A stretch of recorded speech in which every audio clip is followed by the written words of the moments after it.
कम बेटा, you also will get to know. वो कौन से क्लास में हो? सेकेंड। आपको थर्ड में हो। आपको ग्लोबल वार्मिंग पता है क्या होता है?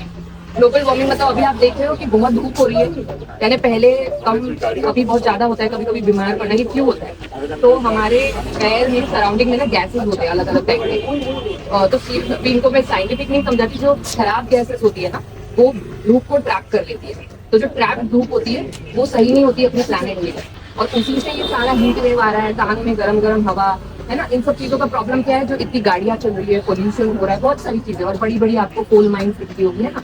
तो उसके लिए भी हमने एजुकेट करने के लिए पैनल लगाया, साथ में सैलेड है, एंड हमारे एनजीओ का नाम है लेवलर्स फाउंडेशन। तो लास्ट टाइम जब स्टॉल लगाया था तो फ्लड सेफ्टी के दौरान लगाया था, तो उस पर फोकस किया था। इस बार आप देख ही रहे हो हीट वेव, अभी आज बारिश हो गई फॉर नो रीजन। तो ये सब सारा ग्लोबल वार्मिंग का ही इम्पैक्ट है जो हम देख रहे हैं। और India is right now the fourth ranking in the global warming sector, मतलब वर्ल्ड में जो कंट्रीब्यूशन हो गया है। मतलब फॉरेस्ट फायर गोवा में भी होना है, something like to think about. Beas नदी ने अपना वही ट्रैक ही बदल दिया अभी हिमाचल में, है ना।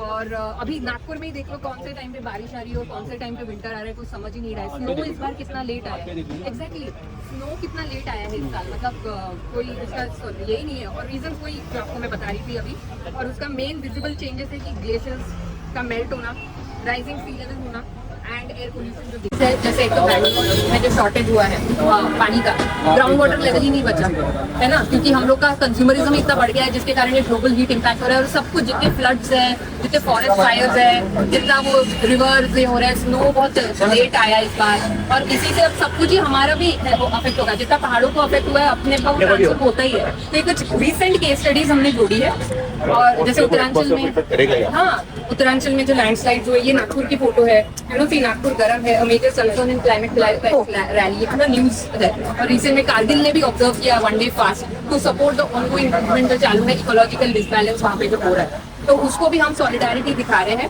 रियली फोकस करना चाहूंगी कंज्यूमरिज्म पे, तो हम लोग ने कंज्यूम कम करना चाहिए। इलेक्ट्रिसिटी भी जैसे देख लो, प्लग छोड़ देते हैं, लगा के छोड़ देते हैं, बहुत छोटी छोटी चीजें हैं, है ना।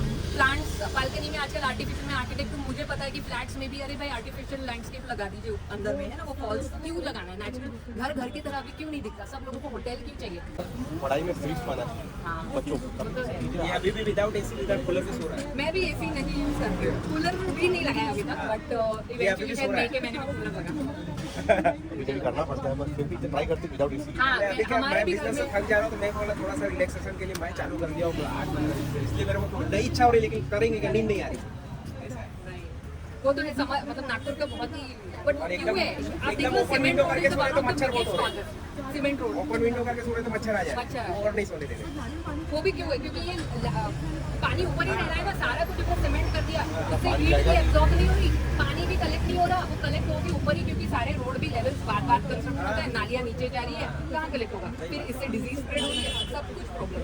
फूड भी जो आ रहा है वो भी कितना धो के खाना पड़ता है सब्जी, क्योंकि उसमें भी केमिकल लगेगा, ये प्रॉब्लम हो गया है।